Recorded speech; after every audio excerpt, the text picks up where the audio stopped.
Falling in love with Jesus. What's good, everybody? Welcome back to another sit-down conversation with Mua. Haven't had one. I think this is our third one now, third or fourth one. One of the two. But today we're going to be talking about repair, and I think this has been kind of resting on me for a little bit, and I wanted to share briefly about it. Maybe I'll do another video that's more in-depth, but this is just what's on my heart at the moment. And it's gonna just be talking about why we need it and how we can go about it when we neglect it, when we don't make it a priority, or when we don't see the value of it, but rather we would try to have a quick fix, or we try to have an extreme ultimatum, whether negative or positive. So if that's something you want to talk about, stick around for the video. I wanted to differentiate the difference between repair and to fix something. And just typing in Google, repair, it follows the definition of restore something damaged, faulty, or worn to a good condition. Another word for repair can also be rebuild, mend. And the definition for to fix something is fasten something securely in a particular place or position. It can also mean to decide or settle on something. And a lot of times when you talk about fixing, there is an urgency to it. Versus when we talk about repair, that can be a process. That can go at a pace where we may not be comfortable with, but it is accrediting grace with the repair. Because if you have to mend something, if you have to rebuild something, it's not a quick fix. It has to be detailed, it has to be precise, it has to be accurate, it has to be done carefully. Think of Nehemiah when he was rebuilding the wall, and that took, though it was quicker than persons estimated it to be, it still was not overnight. Which tells us that repairing something, mending something, rebuilding something, it goes at the pace of grace. It goes at the pace where, not necessarily where we're comfortable, but where we're ready to undergo the journey, where we're ready to undergo the process, with the Lord. Versus to fix something, again, we go back to urgency. We go back to, we have to settle on something. We have to decide on something. And this is where we can sometimes get into the quick fixes of things. Especially, let's talk about our relationships, friendships, and intimate relationships.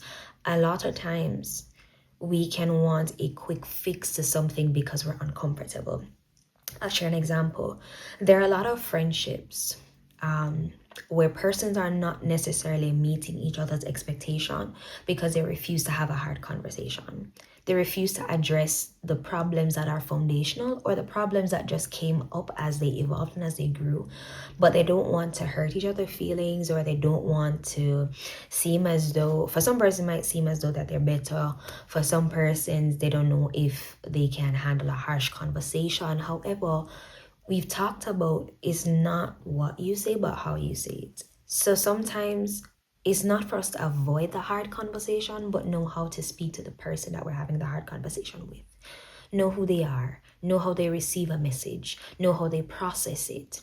Ask for clarity if you realize that they are not receiving what you're saying well. Ask what it is that they're hearing. Ask what it is that they're processing. When I say this, what do you hear? When I say that, how do you feel? It's not for us to run away from these hard conversations, because truth be told, guys, it is these hard conversations that will tell you if the relationship will stand. It is these uncomfortable shifts and rifts, and for some person they may even refer to it as a rupture, depending on what is happening. It is these ruptures that will either tell you if the relationship will be mended, if it will last, if it will outlive the current hardship right now because of how we're choosing to deal with it, or it will break.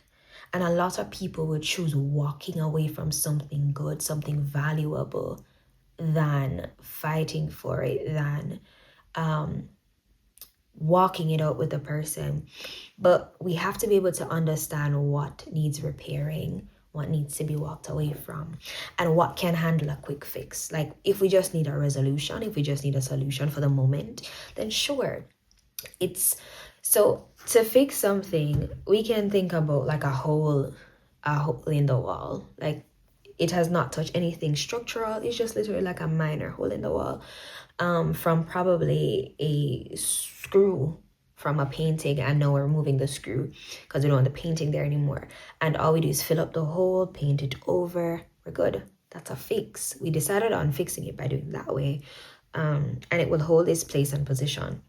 Versus if there is damage, if the structure of a wall is worn out, I don't think that's a quick fix. Now, I'm not a construction builder, so for anybody watching that is construction, let me know in the comments. But if there's something structurally wrong with a building, there's no quick fix to it.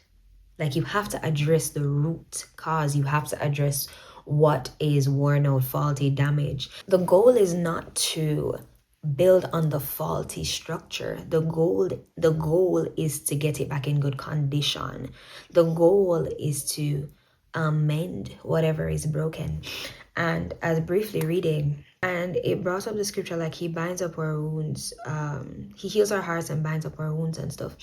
And when we think of like binding up a wound, healing our hearts, what is happening? He's like, God is restoring us back to a version that's in good condition. Like he is bringing us back to health. So literally to repair something means to bring it back to health. You can fix something, but that doesn't mean it's in good health. It's working. They're two different things. Sometimes we can fix things and it's working, but that doesn't mean it's in good condition. It's just functioning in the way it needs to function to accomplish the job. And sometimes when we fix, especially if it's a quick fix, it does not last for the time that we need it to. But if we repair something, like, yeah, I feel this so strongly. And as I said, this is not an in-depth thing. But when we repair something, we are building it to last. Because here's the thing, the more we practice rebuilding, we're exercising a muscle, which tells us that if something comes up, if another rupture happens, if another incident happens, if another disagreement, disappointment happens, if pressure and stress happen, we now can go back and repair it. We're not new to this, we're true to this, where every time we have had to learn to repair something, not necessarily at fault, like not necessarily like somebody did something huge. Like I don't want us to think of like extremes where like, oh, it's something horrible and unforgivable. Sometimes it can just be the growing process of two individuals or more individuals, especially if we're talking like a friend group. Sometimes it can be just like the evolution of people and we no longer understand each other the way we used to. That's uncomfortable. That's tension. That's awkwardness at times. That's something you have to work through. But you don't just try to fix it by trying to go back to what it used to be. Or especially if it's something that the other person is not used to doing. But you are willing to repair something to get the relationship back in good health. So you're willing to say, all right, this is what I need, but let's take baby steps. How about that? Let's commit to this once a week. Like, let's see what happens. Because here's the thing too.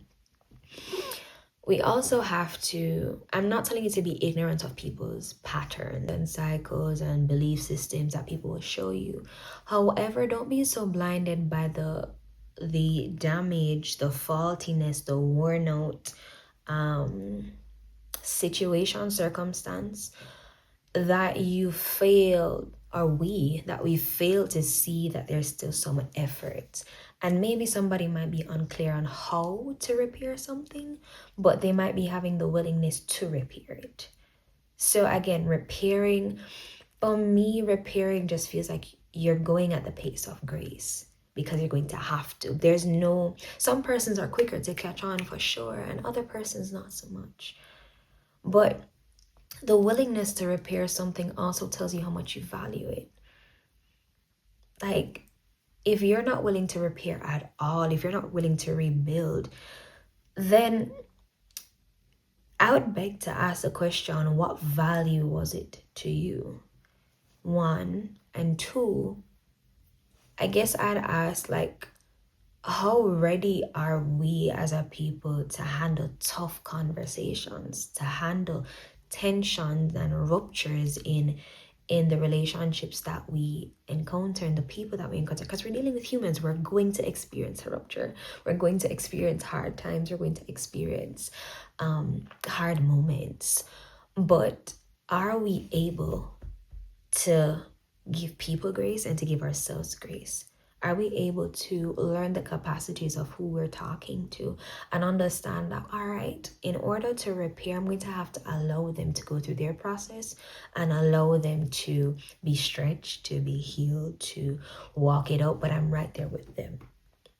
Like, your capacity might be smaller in this season, but that doesn't mean that I'm Xing you out of my life.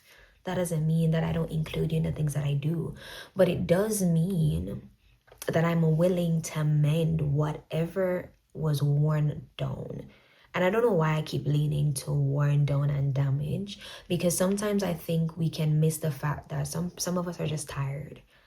Like, some of us have literally been through a lot, and some of us have been carrying a lot, that we're just tired. Like, we're genuinely just tired. We don't need anybody to fix something per se, but we're trying to even get to the stage of we're getting back into good condition. So let's take, for example, Psalm 23, where, you know, David was talking about being led by his shepherd, which is God. And when it says that he leads us to green pastures, he leads us to still waters. And what does it say? He restores. And remember that we said in repairing, it's restoring. It's restoring. Like, sometimes we're just tired and we need to rest, and that is the Lord restoring our soul. He's repairing us. He's bringing us back into good condition. He's bringing us back into a healthy condition. So yeah, I'll just challenge us today to really look into the relationships that we have, look into ourselves, and ask ourselves, like, who around me, what relationship do I have that I've been trying to probably fix, and what it needs is a repair? And what relationship do I have that I feel tension in? I might be uncomfortable. I know within my heart that I need to have a hard conversation with somebody, but I'm willing to repair. Like, I'm willing to go at the pace of grace, and I'm willing to grow with them. And then ask ourselves, where do I need repairing? Where have I been using quick fixes? Where have I been trying to just settle on something, to just get better, to keep going, to keep pushing, to just keep functioning, when truly I need restoration, when truly I need repairing, when truly I need to be mended, I need to be restored, I need to be rebuilt? Where in my life do I need repairing, and where do I need to go to get that? Of course, go to God. Hello. Go to God. Take it a prayer. Hello. Go on your knees and say, Jesus, Jesus. Yeah. But for real, like, what resources do I need to enter into the space of repairing? And that's all I have for you guys. I hope you enjoyed this video. If you learned anything new, surely let me know in the comments if you picked something out that really, really rested on your heart, your soul, your mind, and it really just stuck with you. Also comment in the comment section. I'd love to know what you took away from this video. If you have anything else to add to the conversation until we do probably like a part 2, also let me know in the comment section. I'd love to hear your feedback. I'd love to hear your thoughts. And don't forget to like, share, and if you're new here, subscribe. We have been doing well. We have been doing well. Okay, we have been doing well, and I'm going to comment myself first. But we have been doing well, and I'm just honored to keep doing these videos for you guys. So I hope y'all enjoyed it. So I'll see you whether in the next video like this or in the next vlog. Bye.